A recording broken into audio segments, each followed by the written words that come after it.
Hindi mo po ba alam ang mga term na ginagamit mo? Sulsul. Saang part doon ang panunulsul? 'Di ba? Na high blood mo ako. So yun na guys, good morning, good afternoon, and good evening po muli sa inyo lahat. Ito muli ang inyong lingkod, Batang LU, and andito tayo ulit guys para magbigay na naman po ng isang reaksyon. Sa totoo lang, dapat kagabi pa ito, kanya nga lang. Sobrang antok na po, kaya eto. At ngayon ko lang magagawan po na reaksyon, no? And ito nga po yung ano guys, yung accusations ni Red Sen po, kay Medith na kung saan ay pinagbintangan or inakusahan niya ito na isa sa mga nagsulsul kay Viancy po para ipatulfo si Kuya Val. Nako, matinding akusasyon niyan. Red sign, lalong-lalo na kung wala kang matibay na ebidensya. Grabe yan. At hindi lang yun guys. Kumbaga bukod dun sa akusasyon na yun ay sinabihan pa daw na balimbing si Medith. Nako, lahat po yan guys. Mamaya ay madadaanan po natin lahat. Pero kung titingnan nyo po ang aking title, no? Red Zane, kinaladkad si Viancy sa bagong issue or panibagong issue. Bakit ko nga ba nasabi yun guys?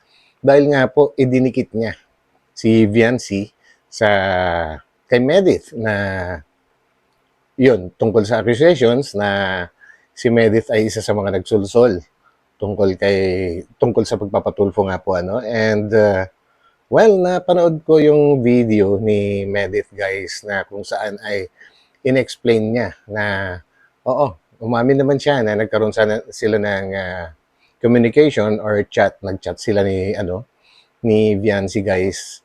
And kumbaga parang normal na chat lang. And mamaya mapapanood din natin 'yan at babasahin ni Medith kung ano yung konteksto nung conversation na yun guys, no. Pero ito kasi yung point ko dito kung bakit ko nasabing kinakaladkad si Viancy guys, no. Ang kasi ang private message o kaya PM o kaya yun messages na yun between Medith and Viancy, yan po ay isang pribadong pinag-uusapan or pribadong usapan, I should say. Sorry guys, medyo nabubulol, no? And, of course, paano nalaman ni Red Zane yung pinag-uusapan po nila between Medith and Beyonce? No? Nagigets nyo po ba yung ibig kong sabihin? So, ang ibig sabihin nito guys, correct me if I'm wrong, hindi malalaman ni Red Zane yun kung hindi dalawa either ikinuwento ni Viancy or ipinabasa niya yung usapan po ni Medith tsaka ni Viancy po sa messages. The point na ipinabasa mo sa iba ay hindi ka sure kung mami-misinterpret po nila yun yung pinag-usapan ninyo na sabi naman ni Medith ay wala namang bahid ng pagsusulsol yung kanyang mga messages kay Viancy at yan ay mapapatunayan din mamaya ni Medith. And ang masaklap dito guys is ngayon na ipinabasa or ikinuwento ni Viancy kay Red Zane or kung kanino pa is paano naman mararamdaman ni Medith noon? Kumbaga magtitiwala pa kaya siya ulit kay Viancy? No? Dahil mga simpleng usapan lang ay nabibigyan na ng maling interpretasyon. So, ano ko pa nga dito guys kung ako mag-analyze, siguro kung ipinabasa man ni Viancy or ikinuwento niya kay Red Zane na wala siyang intention na magkakaroon ng maling interpretation, ay ito naman si Red Zane binigyan ng maling interpretasyon siguro. Not sure, no? Not sure kung sinadya niya na bigyan ng maling interpretasyon yung messages or yung conversation ni Viancy at saka ni Medith. No? So, anong mangyayari dun? Ano kaya yung purpose ni Red Zane sa pinangalandakan niya sa social media, guys. Dalawa. It's either pwedeng pagsabungin yung dalawa or hindi ko alam kung ano kasi, si Medit kasi guys, gusto niyang gumit na lang. Ayaw niya yung kumakampi siya either sa Kalingap or sa Team Guapa. Gusto niya nakagitna lang bilang magkakasama kasi yan dati na mga Kalingap Angels. So, tama naman yung decision ni Medit na dapat gumit na lang siya, no? Kaya lang, inakusahan siya. Inakusahan siya ni, ni Redzin, guys. And dito nga ay talagang kahit tumatawa-tawa si Medit, alam ko galit yan. Kumbaga, matagal ko na rin kilala si Medit, guys. Dati pa. Medyo kabisado ko na rin yung ugali niya po, So, yun guys, and hoping na maraming naghahangad na matapos na ang issue, kanya nga lang hindi naman sila tumitigil sa paglabas ng panibagong issue. Hindi pa nga natatapos yung tulfuhan issue, dinuktungan na naman. at kumbaga related na naman ito sa tulfuhan issue. Grabe guys, no? And ayun, kaya ako nasabi na kinakaladkad si Viancy sa panibagong issue. So yan guys, so maya panoorin po natin yung video ni Medit po, At samahan po rin niyo ako guys. So, let's go! Bakit parang dinadamay ako? Bakit dinadamay niyo po ako sa kaguluhan niyo, 'di ba? Unang-una, sa'yo po, Kuya Redzin, wala po akong ginawang masama sa'yo. Wala akong sinabing masama sa'yo. So yun, totoo naman yun kasi si Medit, hindi naman talaga siya sausawera na tao. Kumbaga, kung nagsasalita man siya sa media or sa social media, sabihin na natin ganun, na may bahid tungkol sa Kalingap, ay ang dinidiscuss niya, yung sarili niyang mga natutunan sa kanyang pag-alis. Kumbaga, mga sariling learnings po niya. No? At hindi siya nakikisawsaw kung kani-kanino. So, yun. Especially kay Viancy, kay Dr. Love, wala akong sinabi. Wala akong,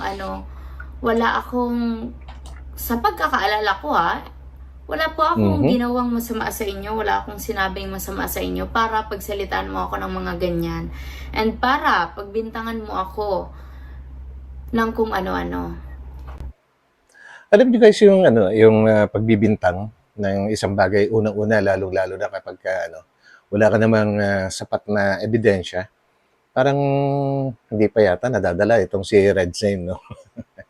Kung dati ay siya na naman ang nanguna para i-broadcast yung tungkol kay Edu at saka kay Dalaga, ngayon ay ito na naman.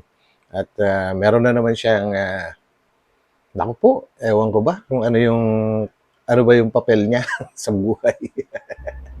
Kaya pala biglang umaling si Medit sa kanino.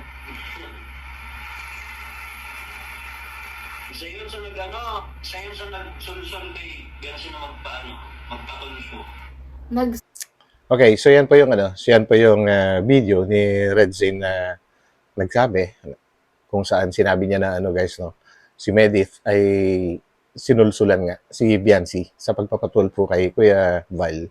So, ito yung gusto ko ito yung gusto kong marinig, yung sasabihin ni Medit tungkol dito. And guys, yung sinasabi ko kanina na maaring magkaroon ng hindi unawaan itong si Medit at saka si Viancy dahil sa ginawa ni Redzin guys, kasi parang parang feeling ko lang may counting bahid ng pagpapasabong yung ginawa ni Redzin na yon, no? So, mararamdaman natin mamaya guys na si Medit ay nasaktan din talaga. So, Sul-sul kay Viancy na magpatulfo. Yan po ang hirap Ang hilig, paano natin irereklamo ang isang bagay na sa pamamagitan ng pagsasalita natin, 'di ba? Kung hindi natin alam ang mga ibig sabihin ng mga words na binibitawan natin, 'di ba? Yun yung masaklap, guys, no? Hindi lang sa social media, kundi sa mga, sa likod ng camera. Yung nagsasalita ka ng hindi mo alam yung totoong meaning ng ginagamit mong mga salita. Kung ito ba ay pwedeng makasakit o hindi. No? Grabe po yan, guys. And bilang isang mga influencer o kaya mga vlogger, dapat medyo ingat-ingat sa paggamit ng mga salita or sa pagsasalita mismo. Paano na natin makukuha kung ano man yung justice na sinasabi nyo kung hindi nyo nga alam kung ano talaga ang tamang term sa mga bagay-bagay, 'di ba? Ang mga accusations nyo, salto-salto. Kaya Ayun na, guys, yung napansin ko, yung ginagamit na ni Medis ngayon, yung salitang new, which means hindi na iisa yung sinasabihan niya. Hindi na lang si Red Zane, no? Alam niyo na ibig sabihin nun. Bakit new? Isang the whole. Parang ganun na po yun. Kasi, alam niyo na, isang grupo eh. Alam nyo, ayaw ko po talaga, as much as possible, di ba sabi ko ayaw kong manghimasok. Ayaw kong ma-involve sa ganitong issue kasi sobrang dami ko na pong issue and may mga inaayos ako personally. And ayaw ko sana to idagdag sa mga isipin ko. Pero sige, dahil gusto mo, sige po. And Nako, yan na. Talagang pagbibigyan niya. Dahil gusto mo ay sige po. Which means pagbibigyan niya si Red Zane. yung sulsul, dyan muna tayo sa sulsul na sinasabi mo. Paano susulsulan ko? Eto ang message namin. Yan, guys, pakinggan nating mabuti po at i-analyze natin yung sasabihin ni Medis. Ikikwento niya dito ngayon yung conversation nila mismo ni Viancy. Kung meron bang bahid ng pagsusulsol, no? So, yan. May 6, 9:34 po ito, PM to, PM. Sending you hugs and prayers, be. Hindi pa po ito nangyayari yung pagpapatulfo, yung live nila. Wala akong idea kung sino ang ipapatulfo niya, ganyan-ganyan. Pero madami kasi nagko-comment sa live ko noon, kaya na-curious ako, tinanong ko siya. So, yan, no? Gaya ng sinabi ni Medis, wala siyang kaalam-alam pa at that time kung sino yung papatulpo ni Viancy, and marami kang kasing nagko-comment sa live ni Medis.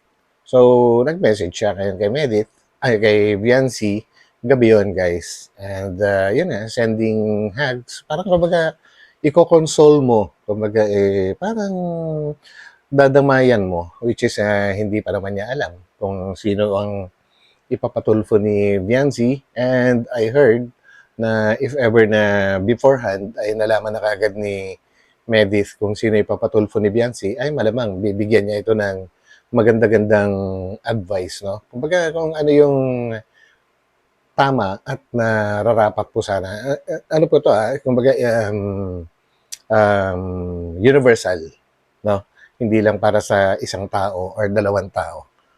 Yung nararapat, pangkalahatan. Sabi niya, ang reply niya sa akin nung sabi kong, sending you hugs and prayers, be.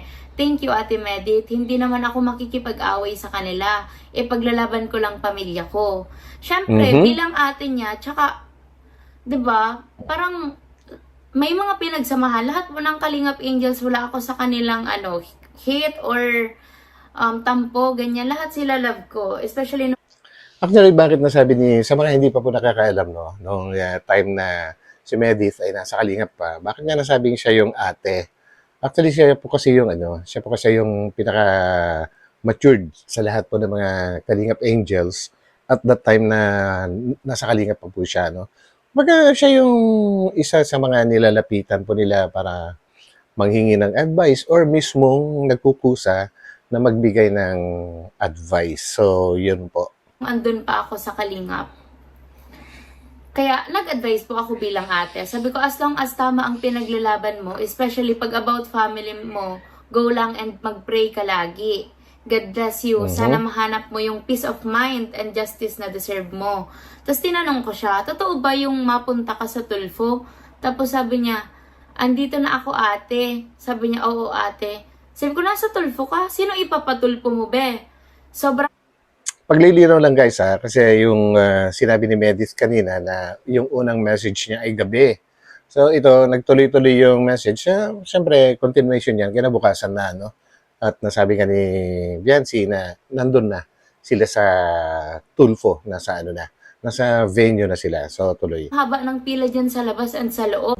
Tapos may mga messages pa po ako, hindi na siya nag-reply. Kaya ang ginawa ko, inansend ko naman na. Kasi parang useless naman na yung mga sinasabi ko. Kasi ando na siya and hindi niya na po ako sinagot. Hanggang sa napanood ko po yung live. So yun guys, no? Sa lahat ng mga napag-usapan ni Viancy ngayon, tsaka ni Medith, asan dun yung panunulsol? Kumbaga, asan nga ba? Doon ba? Doon ba sa messages na yon yung pinagkuhanan ng panunulsol or may iba pa? Siguro hindi naman ipagkakaila siguro ni Medith kung meron pa silang ibang pinag-usapan, pero hindi naman sila din ganun ka, at pareho naman silang busy. So, I think yun lang yung conversation nila na nangyari. So, yun guys. And personally, wala akong nakita mali doon eh. Wala akong nakita doon na may bahid ng panunulsol itong si Medith kay Viancy po, Kumbaga ewan ko ba bakit kailangan gumawa na naman ito si Redsen ng panibagong issue. Ngayon, kung meron siyang katibayan guys na ilalabas na talagang may pangyayari na nagsusulsul talagang itong si Medith, ipakita niya. No, ipakita niya. Mahirap yung salita ng salita lang kasi na wala naman talagang ebidensya, no? Actually, marami ng mga salita na nasabi mula pa noon. Wala pa noon, kanya nga lang wala namang lumalabas na mga ebidensya, di ba? Si Kuya Val and si Kuya Rab pala ang ipapatulfo niya. Hindi ko po yun alam. Kasi kung alam ko, a-advisean ko siya bilang ate. Kasi Yun. para sa akin, mali yung, diba, kahit anong issue pa yan, kahit gano'n pa kasama ang loob natin, hindi para atakihin ang taong mga tumulong sa atin. Kahit ano pang misunderstanding yan, hindi, diba? Ayoko to sabihin kasi alam kong makakapanakit ako sa mga sabihin ko. Pero hindi ko ito i-filter. So yun guys, nasabi ni Medith na mali na ipatulfo yung sina Kuya Val and Kalinga Prab. Yan ay sarili niyang opinion. Pero kung ibang tao, what I mean, yung sabihin na natin na walang kinakampihan na tao, kumbaga yung mga inosente na tao, magkwento ko sa kanila. Pakinggan mo ngayon kung tama ba o mali. Yung hindi nila alam yung buong kwento kwento mo lang na ganito, kailangan mo bang ipatulfo yung taong tumulong sa'yo dahil lang may mga pagkakamali din siya na nasabi. Kwento mo kung ano yung mga pagkakamali na nasabi ni Kuya Val kung sakaling meron at hayaan mo na yung mga inosenteng tao ang magdesisyon or magsalita. Yun po, kasi kapag yung sa kampo lang nila or mga kapanalig, ay siguradong hindi na sila magdadalawang isip. Talagang kakampihan nila kahit anong sabihin ni anong sabihin ng kampo po nila. Pero kung sa mga inosenteng tao or syempre sa mga nag-a-analyze, nagbabalanse, sabihin na natin nagbabalanse, ay mali pa rin talaga. No? Kasi yung kasing sinasabing utang na loob guys na laging binabanggit, yan ay hindi na hinihingi. Hindi na kailangang hingin ng kalingap ang yung utang na loob ng mga tinulungan po nila. Yan po ay kusa na dapat na ibinibigay ng mga natulungan. Yun ay para sa akin. Ewan ko lang para sa inyo. So, comment down kung tama o mali ba yung nasabi ko na ang utang na loob kusang ibinibigay ng natulungan. Hindi na kailangang hingin pa ng ng tumulong. Yun ay sarili kong opinion. So, tuloy po natin to. 'Di ba? Kasi para sa akin, hindi pa din enough reason yung pagiging yung misunderstanding natin sa mga taong tinulungan tayo. 'Di ba? Sa lahat po ng tumulong sa akin, hindi ko sila hindi ko Actually, na yan marami nang nagsalita. Marami nang nagsalita. Kahit mga hindi taga-Kalingap, marami nang nagsalita na hindi sapat na dahilan yung ginamit nilang dahilan para dalhin sa Tulfo ang issue, lalong-lalo na nagkusang loob naman si Kuya Val na puntahan po sila para kausapin ng personal. Ngayon ay para mapakinggan kung ano yung gusto nilang mangyari or ano yung sasabihin nila. At pwede sila magharap-harap sa barangay. Kaya lang, yun talaga gusto talaga nila yung Tulfo dahil nasabi nga ni Biancy, kaya nila ginustong pumunta ron kasi sikat nga daw ang Tulfo at maraming makakapanood. So, yun yung purpose talaga. Hindi nila gusto na i-privatize yung pag-uusapan. Gusto nila na i-public. Kumbaga, i-bulgar sa buong mundo.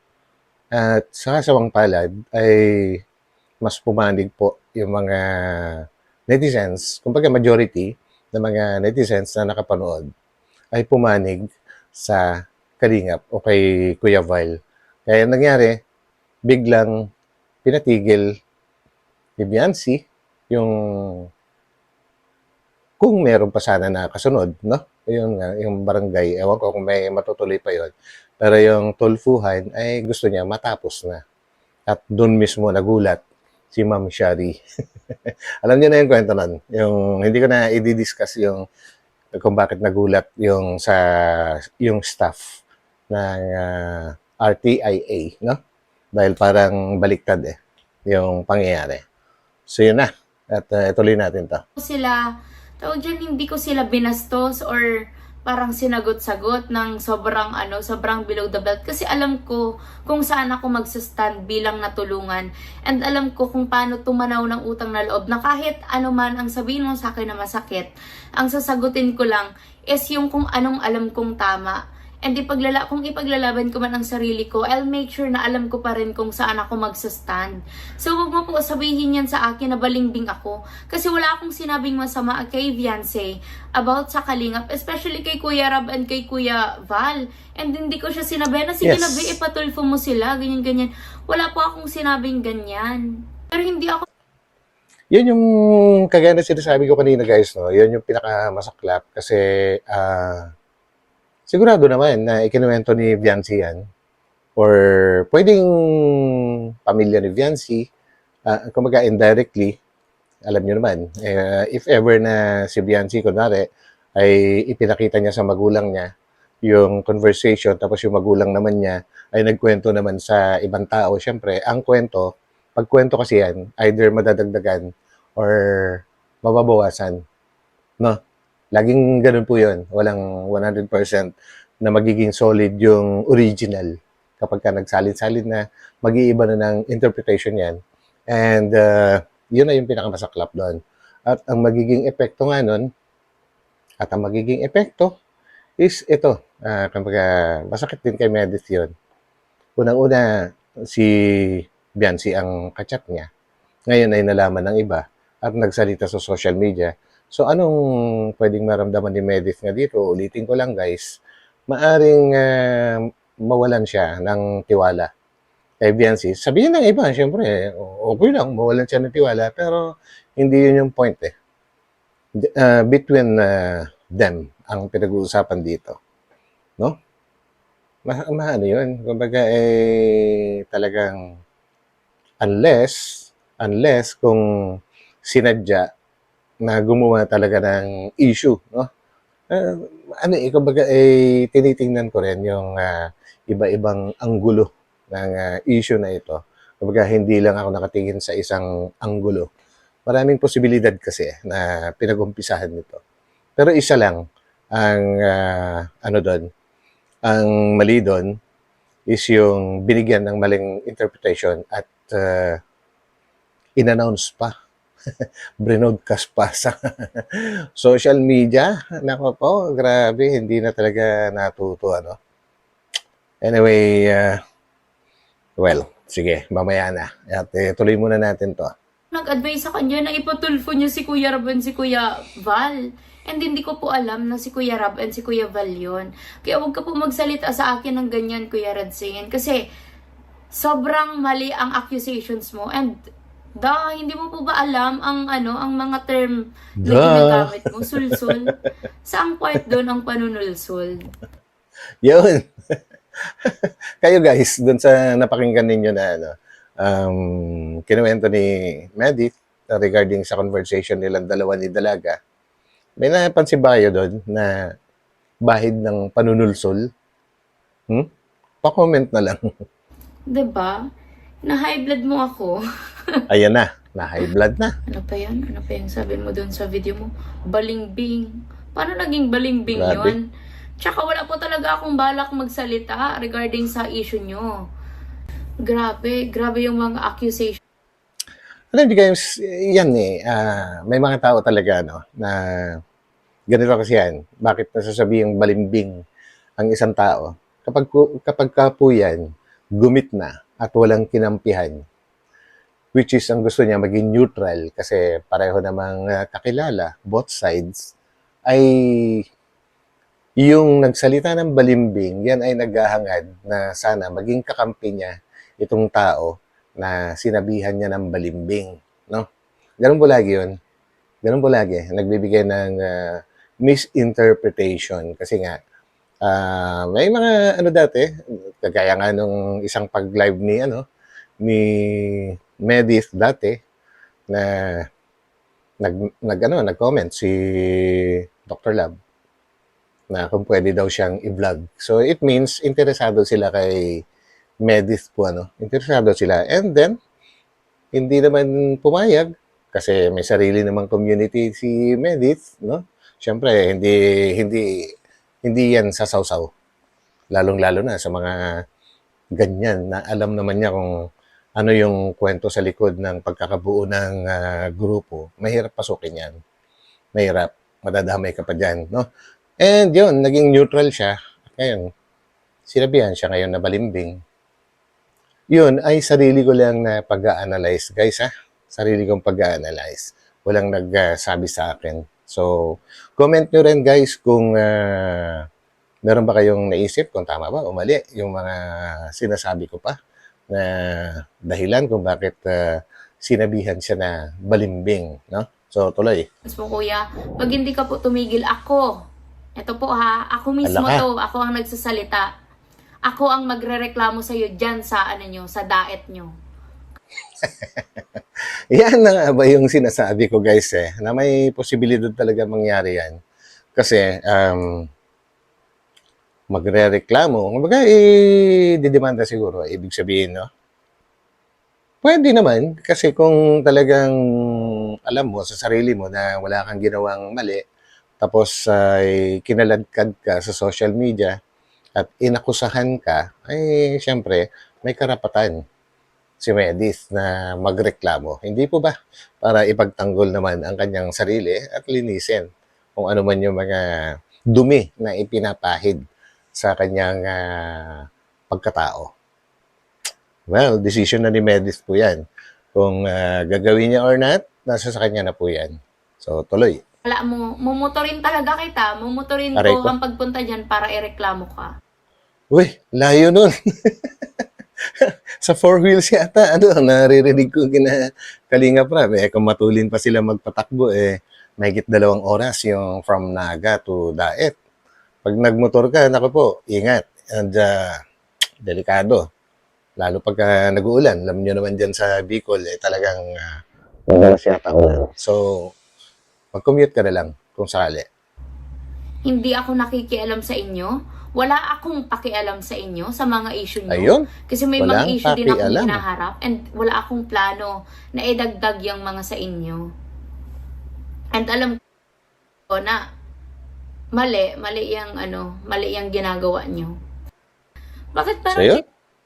So yun guys, ang linaw-linaw naman po ng mga sinabi ni Medith, no? Na wala siyang plano na makisawsaw sa mga issue nila and alam niya na mali yung ginagawa. So, alam niyo na.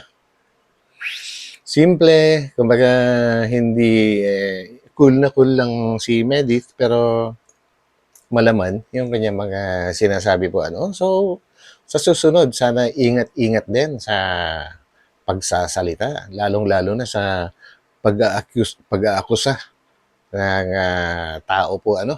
Dahil kung nakalusot sa una, baka hindi makalusot sa pangalawa, mga ganung bagay ba guys? Mga ganung bagay. Kasi di natin alam kung ano yung pwedeng mangyari sa mga susunod po ano.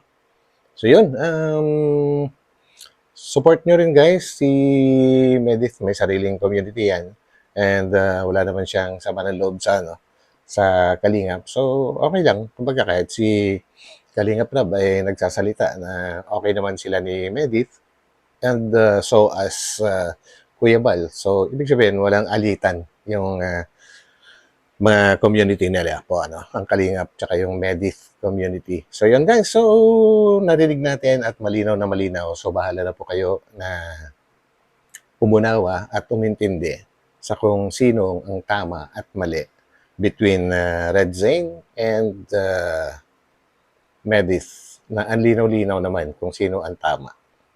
Well, kayo na bahala dun guys. Iiwan ko na sa inyo and hanggang dito na lang ulit and gusto ko kayong pasalamatan sa palaging nandyan lang at nakasuporta sa may ano po ano sa munting channel po ni Batang Elio. Thank you so much po. And una-una gusto kong pasalamatan yung mga matatagal ko ng subscribers na nakikita ko, nababasa ko guys. Hindi ko man re-replyan po lahat. Ay nababasa ko po na nandiyan pa rin kayo and na nakasuporta.